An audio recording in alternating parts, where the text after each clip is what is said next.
27 फरवरी 2026 को social media के अलग अलग प्लेटफॉर्म पर एक वीडियो बहुत तेजी के साथ वायरल होने लगता है। दिल्ली के पूर्व मुख्यमंत्री अरविंद केजरीवाल ये जब मीडिया के सामने पहुंचते हैं तो मीडिया के सामने पहुंचने के बाद अपना कुछ बयान देते हैं और बयान देने के दौरान ही वो रोने लगते हैं। रोते रोते कहते हैं कि केजरीवाल भ्रष्ट नहीं है, मैंने केवल अपनी जिंदगी में ईमानदारी कमाई है, उन्होंने झूठा केस करके मुझे फंसाया है। इस तरह का बस वो बोलते हैं और जो वीडियो है वो तेजी के साथ वायरल होना शुरू हो जाता है। हमारे ऊपर कीचड़ फेंका गया। 24 घंटे टीवी चैनलों के ऊपर डिबेट चलते थे, खबरें दिखाई जाती थी केजरीवाल भ्रष्ट है, केजरीवाल भ्रष्ट है। केजरीवाल हो रहा है यार, तुम कहां हिलाओ मत भाई, हो गए सर, हिलाओ मत भाई, सर संभालिए सर, अपने आप को संभालिए सर, हिम्मत सर, हिलाओ मत भाई। केजरीवाल भ्रष्ट नहीं है, मैंने केवल अपनी जिंदगी में ईमानदारी कमाई है, इन्होंने झूठा केस लगाया। क्या है इस वीडियो के वायरल होने के पीछे की कहानी, क्यों वो रोने लगते हैं? आज की इस कहानी के माध्यम से हम यही और जानने और समझने की कोशिश करते हैं। आदाब, नमस्कार, सत श्री अकाल। मैं उस्मान सैफी। हरियाणा प्रदेश के ज़िला भिवानी का एक गांव लगता है सिवानी और ये तारीख थी 16 अगस्त साल 1968।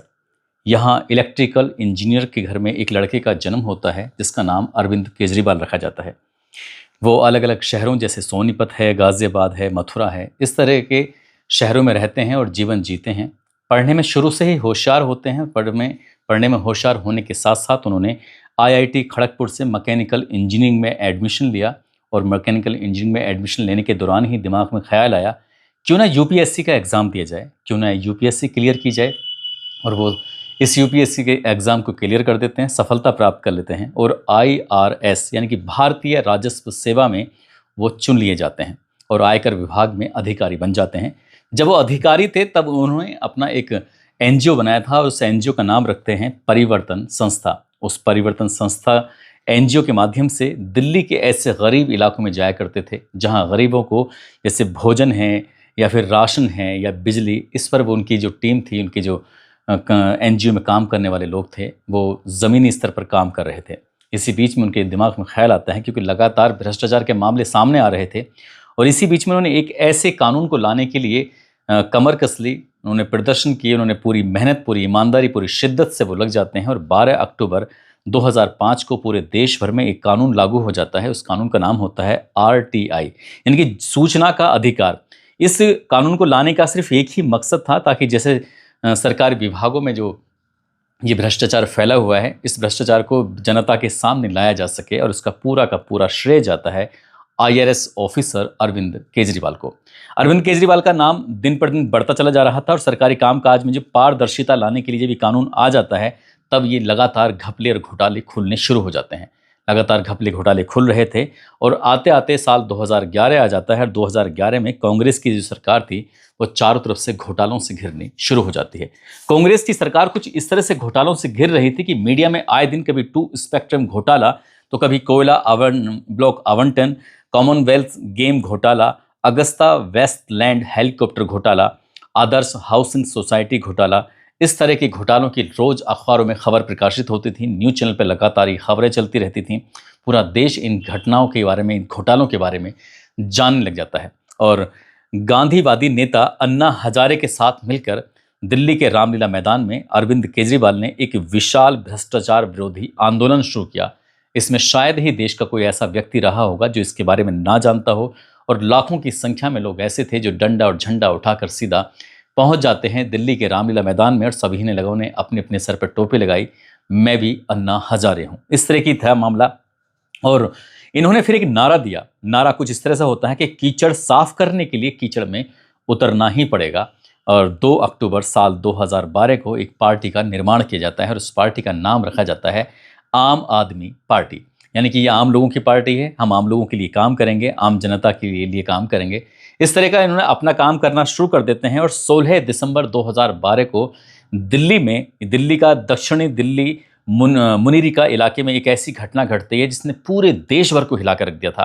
वो घटना कुछ इस तरह से होती है, निर्भया एक लड़की होती है जिसका नाम निर्भया रख दिया जाता है, लेकिन नाम तो उसका कुछ और होता है। वो लड़की अपने एक दोस्त के साथ फिल्म देखकर एक निजी बस में जाकर बैठ जाती है ताकि वो अपने कमरे पे पहुंच सके, अपने घर पहुंच सके। और उस गाड़ी के अंदर, उस निजी बस के अंदर पहले से ही 6 लोग बैठे हुए थे। उन्होंने बारी बारी से उस लड़की के साथ सामूहिक बलात्कार किया, उसको बहुत बुरी तरह से मारा, पीटा, उसके साथ बहुत ही ज़्यादा अमानवीय घटना को अंजाम दिया। साथ ही जो उसका दोस्त होता है, उस दोस्त के साथ भी खूब मारपीट की जाती है।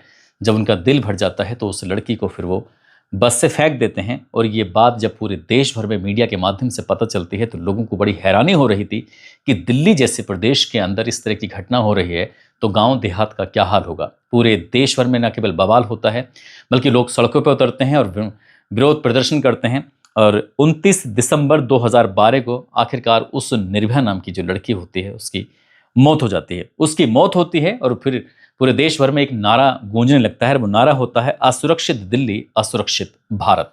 यह असुरक्षित दिल्ली, असुरक्षित भारत का नारा चलने लगता है। और 2013 में ही दिल्ली में विधानसभा चुनाव होते हैं।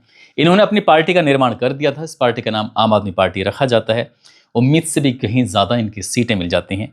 बीजेपी को सीटें मिलती हैं यहाँ से 31 और आम आदमी पार्टी को सीटें मिलती हैं पहली बार के चुनाव लड़ने पर 28 सीटें, और कांग्रेस को मिलती हैं 8 सीटें। और अन्य जो दल होते हैं, अन्य चाहे वो निर्दलीय खड़े हों या वैसे, उनको 3 सीटें।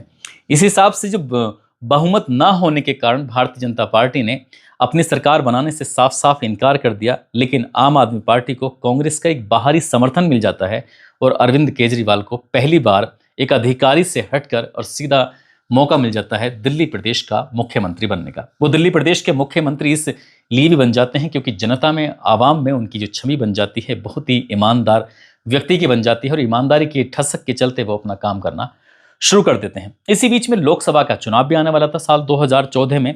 और जब लोकसभा का चुनाव आ रहा था तो मीडिया में लगातार गुजरात जो मॉडल होता है, गुजरात मॉडल की कहानियां चलने लगती हैं कि गुजरात में किस तरह से काम होता है, गुजरात में किस तरह से वहाँ विकास कार्य किए गए हैं। और जैसे जैसे नाम लगातार चल रहा था मीडिया में, हर जगह प्रचार प्रसार हो रहा था, चाहे वो ट्विटर हो, चाहे वो फेसबुक हो, चाहे वो यूट्यूब हो, हर जगह जहाँ देखो वहाँ पर गुजरात मॉडल की चर्चा होनी शुरू हो जाती है। 2001 से 2014 तक वहाँ पर गुजरात के मुख्यमंत्री रहे थे नरेंद्र मोदी।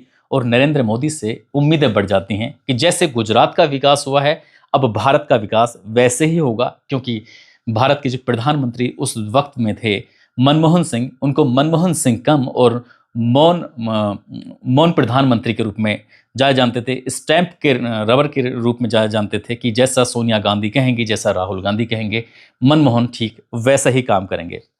एक तरफ कांग्रेस पर लगातार घोटाले के आरोप लग रहे थे, अखबारों में हो या फिर टेलीविजन पर हो, न्यूज चैनल में हो, हर जगह, चाहे सोशल मीडिया के अलग प्लेटफॉर्म पर हो, जहां देखो वहां कांग्रेस की घोटालों की चर्चा शुरू हो रही थी। इधर मोदी के अच्छे दिनों की कि अच्छे दिन आने वाले हैं और नारे गूंजने लगते हैं कि हर हर मोदी, घर घर मोदी के नारे गूंज रहे थे। जब लोकसभा का इलेक्शन होता है साल 2014 में तो उम्मीद नहीं थी कि इतनी सीटें बीजेपी को मिल जाएंगी। बीजेपी को 282 सीटें मिल जाती हैं। और अगर हम बीजेपी के गठबंधन वाली यानी कि एनडीए की बात करें तो कुल मिलाकर 336 सीटें इनके हिस्से में आती हैं एनडीए के। और ये साल 1984 के बाद पहली बार ऐसी कोई पार्टी थी जिसको पूर्ण बहुमत हासिल हुआ था। और कांग्रेस के अपने अब तक के इतिहास में आज़ादी से लेकर अब तक सबसे कम सीटें प्राप्त हुई थी, यानी कि 44 सीटें कांग्रेस के हिस्से में कुल आई थी। अब ऐसी स्थिति में जब नरेंद्र मोदी सामने आते हैं, प्रधानमंत्री चुन लिए जाते हैं, तो पूरे देश भर में उनका डंका बजना शुरू हो जाता है। जिस प्रदेश में देखो वहीं पे सरकार फिर बनने लगती है। बस चेहरा नरेंद्र मोदी का होता है और किसी भी प्रदेश में जब इलेक्शन की बात आती थी तो वहाँ पर जीत जाया करते थे। चाहे वो हरियाणा हो, हरियाणा में लगातार जब भी विधानसभा के चुनाव हुए तब तक वो जीतते चले गए। महाराष्ट्र में हो, झारखंड हो, असम हो, उत्तर प्रदेश हो, उत्तराखंड हो, त्रिपुरा हो, हिमाचल प्रदेश, ओडिशा, छत्तीसगढ़, राजस्थान, मध्य प्रदेश, तमाम जो प्रदेश होते हैं हर प्रदेश में जब विधानसभा चुनाव होते थे तो नरेंद्र मोदी जी के नाम से इलेक्शन जीत लिया जाया करता था। और तो और कई प्रदेश ऐसे भी होते हैं जहाँ चाहे जम्मू कश्मीर हो या बिहार हो, गोवा हो, मणिपुर हो, जहाँ पर गठबंधन की सरकारें बन रही थी और पूरे देश भर में पूरी तरह से भगवा छाने लगता है। लेकिन एक प्रदेश ऐसा होता है जो था दिल्ली प्रदेश। दिल्ली प्रदेश में चुनाव होते थे लेकिन वहाँ पर सिर्फ अरविंद केजरीवाल का ही डंका बज रहा था। साल 2015 में जब विधानसभा का इलेक्शन होता है तो 70 विधानसभा सीटों में से आम आदमी पार्टी के हिस्से में आती हैं 67 सीटें और बीजेपी के हिस्से में आती हैं महज 3 सीटें। अब 2020 में फिर से इलेक्शन होता है 5 साल के बाद। उधर पूरे देश भर में डंका बज रहा है नरेंद्र मोदी जी के नाम का, लेकिन अरविंद केजरीवाल का डंका दिल्ली प्रदेश में लगातार बज रहा था। 5 साल बाद फिर दिन के 2020 में इलेक्शन होता है। इस बार आम आदमी पार्टी को 62 सीटें मिलती हैं और बीजेपी के हिस्से में 8 सीटें आती हैं, लेकिन कांग्रेस के हिस्से में ना 2015 में कोई सीट आई थी और ना ही 2020 में कोई सीट आई थी। इधर अरविंद केजरीवाल का जलवा लगातार चल ही रहा था और फिर इस बीच में एक अरविंद केजरीवाल की जो आबकारी एक नीति आती है साल 2021 और 22 में, इसमें इन पर अरविंद केजरीवाल की सरकार पर, उनके नुमाइंदों पर, उनके जो मंत्री थे, उनके जो विधायक थे, उन पर कथित अनियमितताओं के आरोप लगते हैं, उन पर भ्रष्टाचार के आरोप लगते हैं और इन आरोपों में उनके टीम के मेंबरों को जेल भी जाना पड़ता है। ईडी और सीबीआई का आरोप था कि दिल्ली सरकार की नई शराब नीति को निजी व्यापारियों को अनुचित लाभ पहुंचाने के लिए बनाया गया है और इन पर आरोप लगा कि एजेंसियों ने दावा ये भी किया, चाहे वो ईडी हो या सीबीआई हो, कि शराब के लाइसेंस देने के नाम पर साउथ ग्रुप नाम की जो लॉबी थी उसने आम आदमी पार्टी के नेताओं को लगभग 100 करोड़ रुपए की रिश्वत दी थी। जब इसी पैसे से, जो ईडी का ये भी आरोप था कि इस रिश्वत के पैसे से आम आदमी पार्टी ने 2022 के गोवा के विधानसभा चुनाव में प्रचार प्रसार किया था और इसी से जीत हासिल करने की कोशिश की थी। जांच एजेंसियों ने अरविंद केजरीवाल को इस पूरे मामले का किंग पिन यानी कि मुख्य साजिशकर्ता के रूप में दिखाया। अब इसके बाद आए दिन अखबारों में, आए दिन न्यूज़ चैनल पर अरविंद केजरीवाल की जो पहले ईमानदारी के चर्चे होते थे, अब भ्रष्ट व्यक्ति के रूप में चर्चे होने शुरू हो जाते हैं। इस कदर चर्चे होने शुरू हो जाते हैं कि अरविंद केजरीवाल को 21 मार्च 2024 को ईडी ने उनके आवास से गिरफ्तार कर लिया और इसी बीच में उन्हें सितंबर 2024 में उन्हें अपने पद से भी इस्तीफा देना पड़ा था, क्योंकि जब वो जेल जाते हैं, गिरफ्तार भी हो जाते हैं। और ये भारत के इतिहास में पहली बार ऐसा हुआ था कि सेवारत मुख्यमंत्री को जेल जाना पड़ा था। सीबीआई जब वो ईडी के मामले में जेल में थे, तब 26 जून 2024 को सीबीआई ने उन्हें भ्रष्टाचार के मामले में औपचारिक रूप से गिरफ्तार कर लिया था। उन्हें लगभग 5 महीने के आसपास, यानी कि 177 दिन के आसपास सलाखों के पीछे रहना पड़ा था। उनके जो कद्दावर नेता थे, चाहे वो मनीष सिसोदिया हों, उन्हें लगभग 510 दिन सलाखों के पीछे रहना पड़ा। सत्येंद्र जैन को भी जेल में रहना पड़ा। संजय सिंह जैसे कद्दावर नेता को जेल में रहना पड़ा। के कविता को भी लगभग 150 दिन के आसपास जेल में रहना पड़ा।